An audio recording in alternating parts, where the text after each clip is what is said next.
So let's jump right into this. So this workshop is about, like I said, cultural competency and cultural humility and how it impacts leadership. Before we get like really into that, I want to just give you a roadmap of kind of what we'll be talking about. And like I said before, very informal, come off mute, engage as you feel comfortable to do so. We'll go over community agreement, the goals of the workshops, kind of a check-in question about where you all are in this space and your experiences with it. Talk a bit more about what cultural competency is and cultural humility is. Um, Go through a brief TED talk and then talk about how we move from competency to humility in this space. And of course, questions, I have a time for that, but ask questions whenever you'd like. Just a brief reminder on our community agreement to show up and be excellent to each other, to treat each other with respect, to take responsibility for the space that we're creating here and showing up fully. And remembering that is what's learned here leaves here, but what's shared here stays here, just meaning that if there are things that people are sharing here in this space, you can take away kind of the thought and the intent that's being shared in that space, but not necessarily the words to be shared with other people. And I'll add a little bit onto this community agreement. I think talking about, your experiences engaging with other cultures is kind of a vulnerable space as well. So asking you to be brave and show up as your most authentic self in this space is also something I'd like to add to the community agreement. All right, so for this workshop goals, we'd like to understand the differences between cultural competency and humility, encourage reflection on our own identities, our own bias and experiences, and able to kind of deepen our awareness and how we show up in leadership spaces, how to discuss cultural humility, and how it's an ongoing process and not a fixed skill set, and being able to demonstrate how embracing cultural humility fosters inclusive leaderships, stronger relationships, and better community impact. All right. So this is a moment for us to kind of engage and talk with one another, and take a few moments if you need so as well to think about your own leadership journey, your experiences with other people, and share what I call a snapshot or just a brief story about that experience, how it shaped your cultural understanding, how it shaped your leadership approach. Uh, it's perfectly fine if you maybe can't think of something in this moment, but if you have something to share, I very much encourage you all. And if you can't think of a moment in particular that you'd like to share, maybe talk about what cultural humility or cultural competency means to you. And feel free to come off mute as you'd like to share. While y'all are kind of thinking of, something that you would like to share, I am going to open up by sharing my own kind of snapshot moment. Um, This would be like 11-ish, maybe 12 years ago, when I was going on my first alternative break trip. This was my first time doing any type of volunteer work or service work that I felt had me fully immersed in an environment with people I didn't know for a significant amount of time, and specifically in a culture and a community that I wasn't very knowledgeable about or anything of that nature. Um, that alternative break experience, it was in Goshen, Indiana, and we were building affordable housing. And when I say building, I say that loosely. I'm not like a construction worker or anything, but we were doing our part to make those buildings and spaces safe homes for folks. And in those relationships that I developed in those spaces, the conversations that I had exposed me to so many things that I wasn't aware that I wasn't knowledgeable about those things. So I think that was a very like pivotal moment in my leadership experience because you it was the first time I recognized that you don't know what you don't know, and you have to enter spaces with a certain amount of curiosity and humility because you have to kind of be humble to say that you don't know the answer to something or you were unaware or ignorant about something. And that's not necessarily a bad thing, but it showed me like how to come into those spaces with an amount of empathy and curiosity. All right, I talked enough.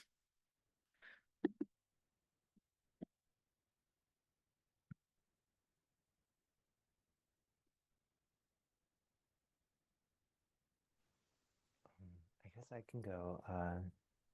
I guess one like kind of more general thoughts around cultural humility and competency. I feel like, especially in like work in advocacy or like in volunteering, one aspect that I kind of think about is like the role of like those with like lived experience and like the issue you're tackling and like some of the issues I might not necessarily have like lived experience in. So kind of learning from people in those spaces that have that and also being just like open and like understanding how like not having like lived through that experience might affect like where you're coming from as an advocate versus like someone who has and who's like in the same space. So kind of just like being open and learning from others been important. Thank you. Thank you for sharing that. Mm.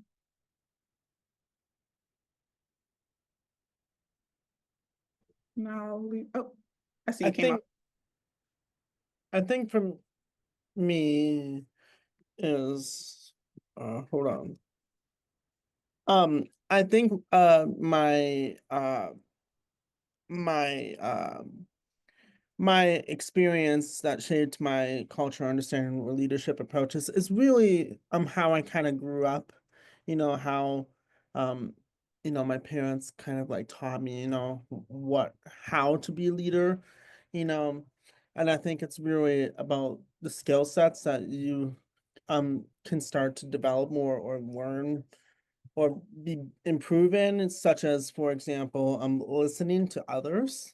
I think that's a really crucial thing in your leadership approach, but also having the ability to delegate tasks to other people as well. So then you're not the only one that is taking on everything as a leader. And I think delegating can be a really, really difficult thing because it's like you know all those things, but as a part of a leader is you help teach others about how that leadership approach, or slash task goes, in whatever group you lead in. So like for example, for me, it's political activism, you know, and like extracurricular, activities like for example, like I led the college Democrats here on campus, Um that is, I that's a lot too. So you have to delegate tasks, to people, but it can apply to any group that you lead really as well. So Mhm. And I like that mentality. It's a very kind of like lifting as you climb type of leadership approach, where you're talking about like not only giving, the skills, the resources, and things of that nature, but delegating to people who have, different lived experiences and things like that. Lauren, I see you came off mute if you'd like to share anything. So something that I kind of thought of whenever Nick was talking is we don't often give leaders the space to ask for help. I know for me personally, I'm in a lot of leadership roles on campus and a lot of student organizations, on a lot of committees for campus. And oftentimes people view that as, well, you got it, you can handle it, you don't need any help because you're doing so many things and well, you're the student leader. So they don't often think like, oh, well, maybe I should help you with this, or they don't receive well, like, hey, can you help me with this project or this task? We're on a deadline. And they don't really, I guess, respond well whenever you ask for help, if that makes sense. No, that makes a lot of sense. And it's kind of disheartening when you think about it because especially as leaders who are attempting to make strong change in your communities, um, it should be you should be able to like kind of rely on resources, advice in that nature, and be able to reach out for help and not be seen as kind of like either any type of like shortcoming or failing or anything of that nature, but also like these things are a community effort, like that amount of pressure on one person. It's pretty astounding. It's a lot to carry. Thank you all for sharing kind of where you are in this space and your experiences with cultural competency and cultural humility. I think we can kind of jump into the workshop now. And I want to start us off kind of with the question of like, what is culture? And it's okay if you don't have like a set definition, but like even words that pop into your mind when you think of culture.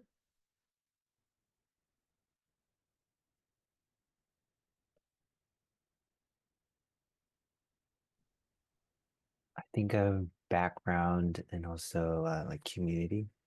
Mhm. Community, people's background, where they come from, the language they speak, or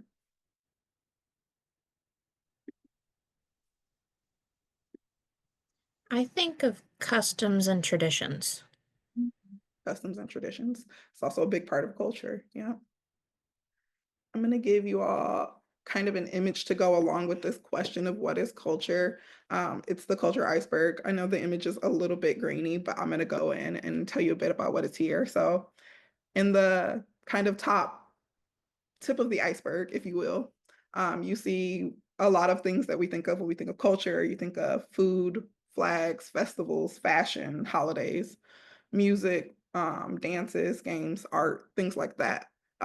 Culture is very complex, and embodies a lot of things, and is also something that is a little bit in flux a good portion of the time. It's shared values, belief systems, customs, behaviors, societal and like social norms, and they shape the lens and the view and how people experience the world.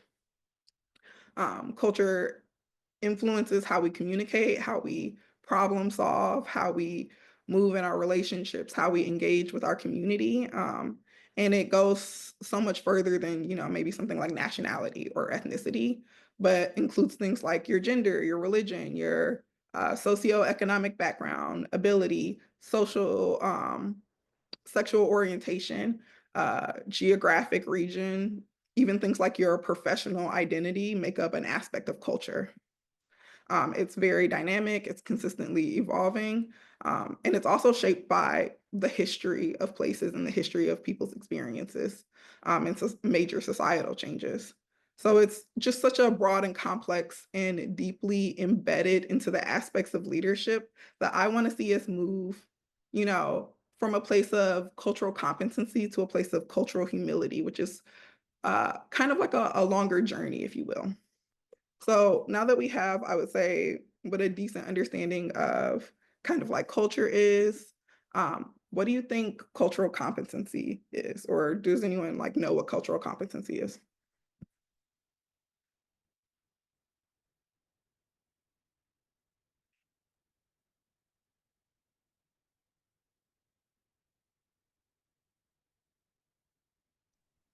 Is it like having a knowledge and sensitivity to things that might be offensive in other cultures? Is that kind of Is along that those lines? cultural competency? Mhm. Having that understanding, of making sure that there aren't, like cultural mishaps of things that you just maybe don't understand because you're from different cultures. That's a big part of it. It's about having, and actually I have the definition up here. It's about having the ability to understand and communicate with people, effectively being able to interact with them across the different cultures. And so what that kind of means in this space is, um, gaining knowledge, gaining awareness, gaining skills that allow you to engage respectively, and effectively in diverse settings with diverse people. There are some key concepts that go into cultural competency, like what you just mentioned, Lauren. Some of the other aspects are, learning about the different cultures, traditions, norms, values, developing skills that allow you to communicate cross-culturally, reducing cultural misunderstandings, which I think is kind of an aspect of what you were just speaking on, and then enhancing inclusivity and representation in leadership. So these are all things that are kind of go into what cultural competency is. And I think the key difference between cultural competency is that it kind of assumes that if you learn enough about another culture, whether that's through, a class, book learning, or videos, whatever it is that you utilize to learn about something, or interactions with other people, that it kind of has like a finish line or an end date, that there is a point in which you have like become an expert or mastered this idea of another culture that is not your own. That's why I have this kind of like finish line imagery happening here. It's kind of the idea that like, okay, I've completed this idea of cultural competency. And I think that's something I would want to move a little bit away from, because I'm not sure you can ever fully master someone else's culture because you haven't lived through that experience yourself. And that's perfectly okay. I think that's a good thing that we have, very diverse cultures, different lived experiences. It allows us to learn from one another, and it allows us to have different strengths and really lift each other up in community and appreciate those things. But I'm here to tell you that like the journey doesn't have to stop there once you kind of learn, quote unquote, enough to feel culturally competent. You can still take that curiosity that you have, that respect, appreciation, that empathy for culture, and take it what I would consider a step further, which is to cultural humility. And so cultural humility is a lifelong process of self-reflection. So we're kind of moving away from that idea that at some point you can reach an end date with this, but it is a lifelong process of self-reflection. It involves a level of self-critique. Sorry, I don't know why I couldn't speak just then. Self-critique and learning. It acknowledges that we can never fully master another culture, but we can remain open, curious, and adaptable in cross-cultural interactions. Um, it really involves a willingness to learn from others. And Nicholas, I think you said that earlier, like when you were talking about your own leadership philosophy and being like open and willing to learn. It means being able to enter a relationship with another person with that intention and honoring their beliefs, their customs, the things that they value. It means that you're able to kind of acknowledge your differences and accept people as who they are. I'm going to pause to see if I have any questions kind of around this definition or anything we've covered so far. All right. So some key aspects to cultural humility. There we go. Key aspects to cultural humility include having a level of openness, like I said, self-reflection and awareness. Seeing this more as a journey that you're continuously on throughout your life versus like an end date. And I also think it takes it a step further with things like institutional accountability, empathy, and compassion, to be other oriented, which is kind of just to not think solely of yourself, but to think of others' experiences, and acknowledging power imbalances, and helping to, balance those things out. Two things I think I really want to call out in these aspects of cultural humility is that institutional accountability and the acknowledging of like the power imbalances and working to fix that.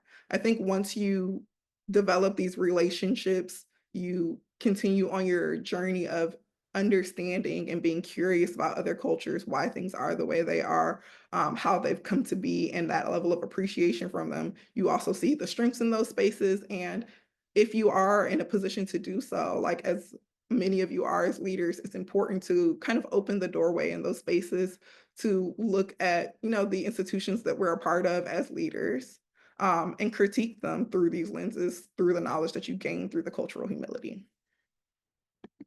All right. This is just a kind of representation of how cultural humility and cultural competency kind of overlap in a lot of ways. In many ways, they're kind of building blocks one on top of the other, with cultural competency kind of starting you out and you moving into a journey of cultural humility. So on the left, we have cultural competency, the knowledge, an attitude, more so feeling as though you've finally kind of gotten an understanding of how to completely understand this culture. You may be aware of cultural values or self-awareness in that space, but it feels more finite, like there has an ending and date. And whereas with cultural humility, it has self-reflection, time for you to think about your own cultures and values. I think there's an aspect of cultural humility that also involves being able to understand your own culture, your own belief systems and values, so that they don't feel challenged when you are up against, kind of having conversations with other people about their cultures. I think a lot of people can, feel defensive or unsure or insecure when they're in new spaces and new experiences for themselves. And cultural humility, I feel like, is more so about leaning into that, exploring your own biases, your own prejudices, and figuring out how to move into that space of kind of leaning into the discomfort slash curiosity of something new. It's about ongoing learning. It's about having a kind of vulnerable and humble attitude, especially in spaces where you don't have all the answers.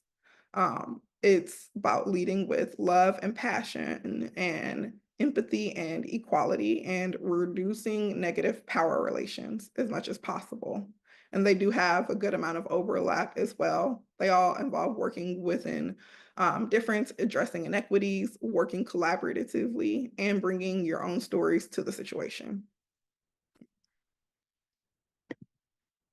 So, can you all think of a time where maybe you thought you understood a cultural perspective and then maybe realized you had more to learn in that space than you realized, or you felt like you were kind of an expert in something and later realized that there were gaps in your knowledge?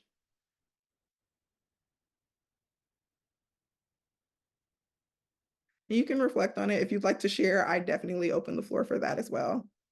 But I think it's also just a good thing to think about times where maybe you've felt very sure in these spaces and realized that that wasn't the case. And I think that's very much okay to realize that. And then that's where you continue on in your journey and you do so respectfully.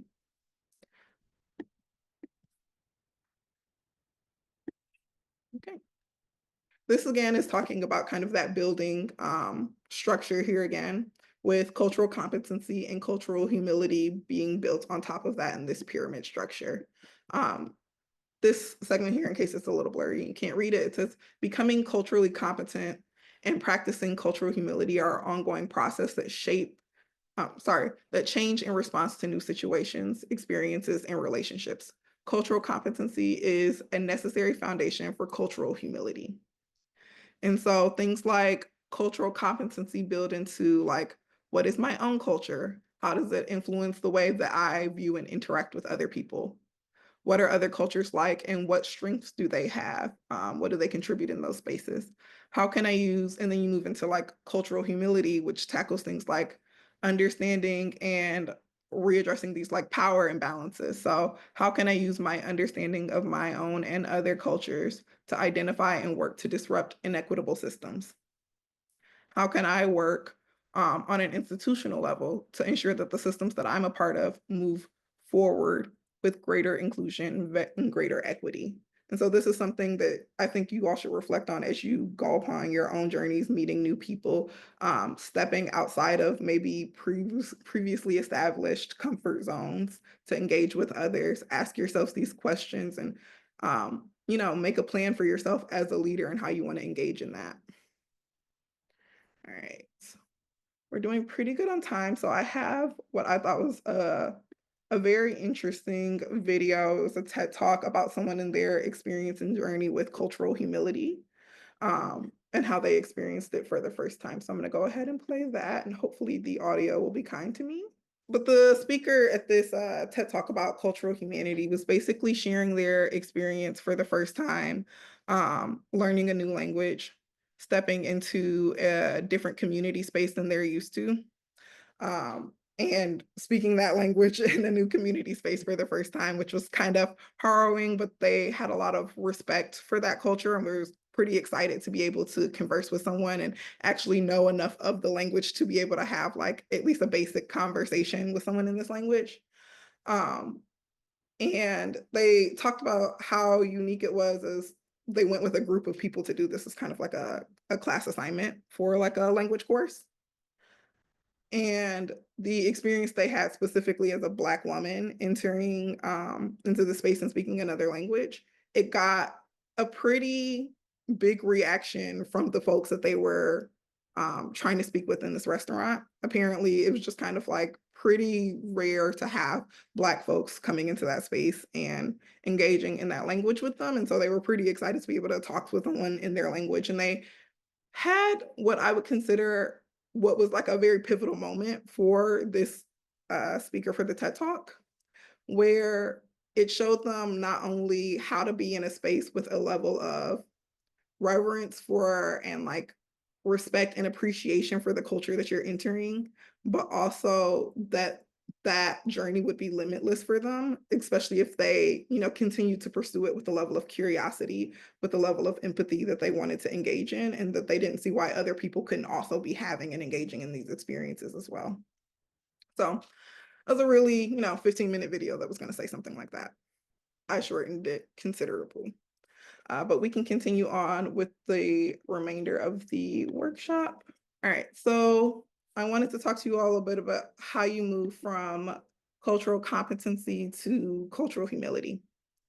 And so here are some kind of, I guess you would say, guidelines for how you move on this journey. I won't say like strict set of rules or anything like that, just because it is a journey of self-awareness, self-exploration, as well as moving and stepping outside of your own comfort zone to interact with other people and understand their lived experiences. And that can be done in so many ways. I can't even think of how many. So we'll start off with some guidelines, if you will, from how to transition from that competency to humility.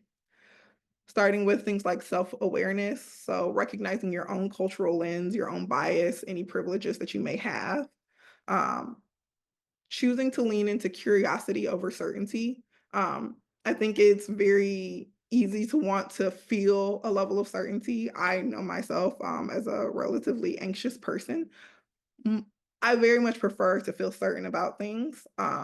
But that curiosity and leaning into things and asking questions rather than making assumptions is how you learn and develop a better understanding about people's lived experiences, about that culture, about the strengths and how it can be utilized in these leadership settings, but also about how you can step into spaces as a leader and make things more inclusive and equitable for people to be able to thrive and be successful and live completely human lives in the way that they should be able to. Um, you then move on to decentering yourself. So I know we all have egos and it's easy to get caught up in thinking about yourself, but prioritizing the experiences of others and wanting to better understand them. Addressing power and privilege. So thinking about those systematic inequities and the roles that we all play in them. Committing to that level of lifelong learning. And I think that can be even a daunting task within itself, to think that like I can never reach a level of kind of like an end goal.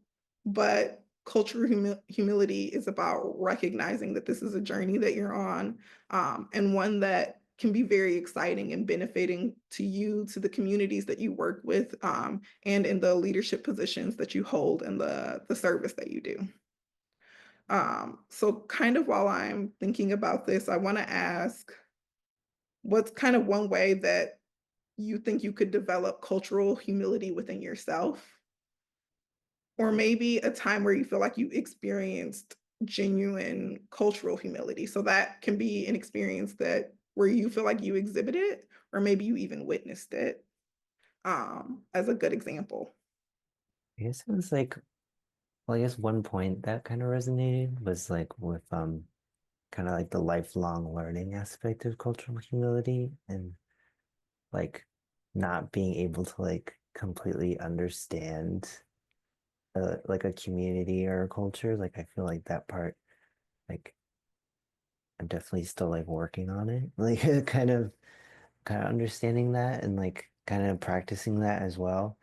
But also thinking about like I know it's like cultural humility is trying to stay not just like focusing on your own experience, but also like kind of like trying to connect that. I'm like I feel like the culture and the communities I'm a part of, like I can't even quantify that. Like I know everything about that either. So like kind of kind of expanding it to both the self and the people and like communities and like working in and how that like plays out for like everyone, including ourselves. Mhm. Yeah, and it's kind of daunting to even think about it. And like you said, I don't even know everything about my own culture. So the idea that like I could be an expert in somebody else's is also really like hard to imagine for me. Um, but I like about cultural humility is the leaning into the curiosity, the finding out about other folks' cultures, and the level of appreciation that you can find there in those spaces, but also a level of understanding around like the systemic issues that maybe I've been blind to in the past because it didn't affect me and it didn't affect my community. And it's something humbling that I don't, even feel great saying out loud that like, oh, I was kind of unaware about certain aspects of life and I kind of let them fly by because they didn't impact people close to me or people in my community or something like that. And cultural humility kind of forces you to take that humbling approach and be like, yeah, I might have been a little bit of blind to these spaces, but I don't want to be right now. I don't want to be blind and I want to learn more. I want to have a better understanding. I want to develop relationships that allow me to have a good understanding here, but also allow me to empower everyone else in the same way I would want to be empowered. Yeah. Does anyone else want to share about any of these reflection questions or just a takeaway that they have?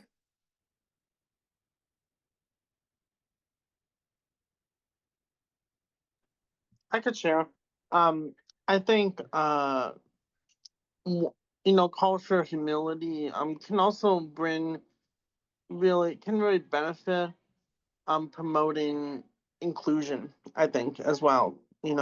Bringing more people together, and making sure that no one feels left out, in decision making or, problem solving. I think that's what can be really beneficial to, your colleagues, or clients that you work with, and even yourself too.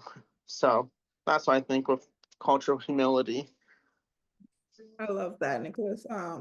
I especially appreciate how you brought it back into how it can benefit the leadership spaces you're in, whether it's coworkers, colleagues, other fellow student leaders that you're working with, the community partners you're working with, the communities that you're a part of and near you.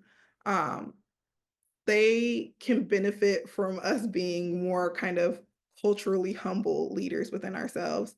Um, I think you also mentioned earlier about kind of reaching out to other folks and not necessarily carrying one burden within yourself when it comes to leadership, whether it's like delegating things of that nature. And I think a level, like you said, cultural humility is involved within that because that's an understanding, even when you're stepping into a space as a leader, that maybe you're not necessarily a part of this community and that there are folks who understand what it needs more than you do. And so that is a time to, develop that relationship, lean into that support and that expertise and understanding from someone who is a part of that community. Yeah. Anyone else have anything they'd like to share?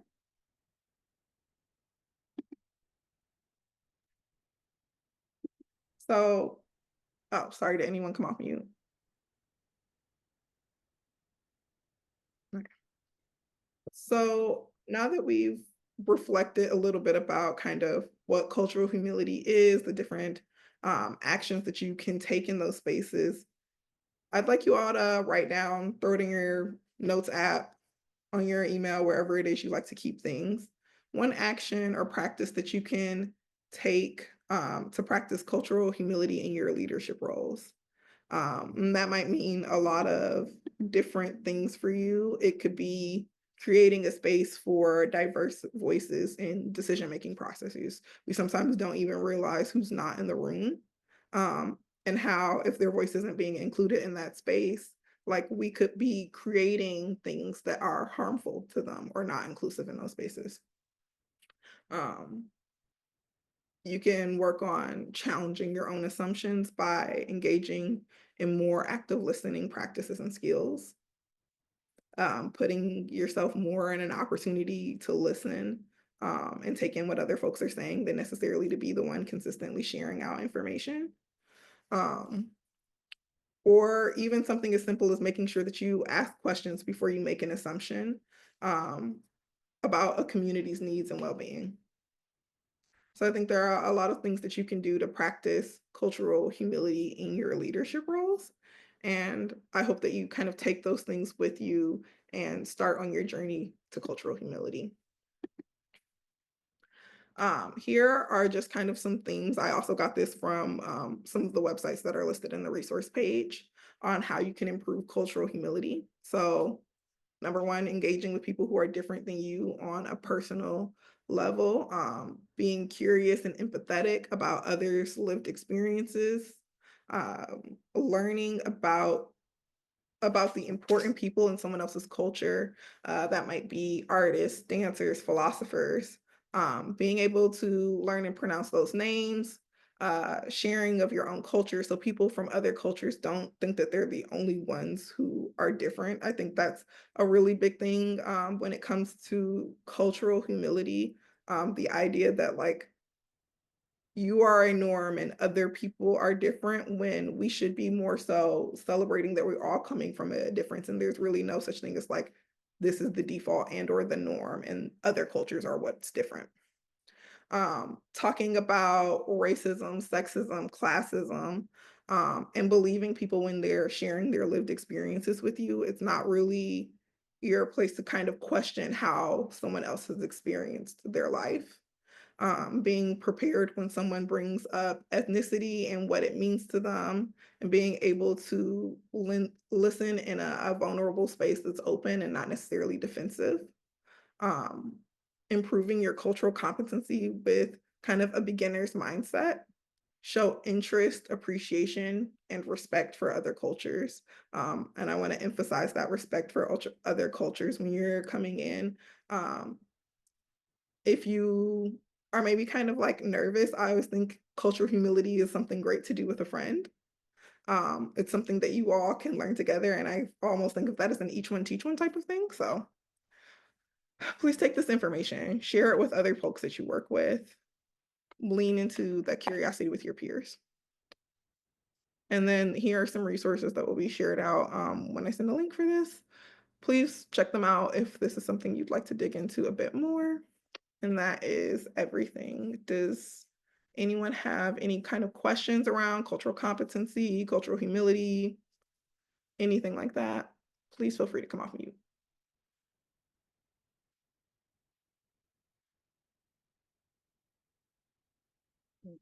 Stop sharing my screen. All right. Well, thank you all so much for kind of listening to me talk for so long. I swear I had a video planned, and that would be someone else talking, so you didn't have to listen to my voice for about 40 minutes. But I appreciate you all doing it anyways.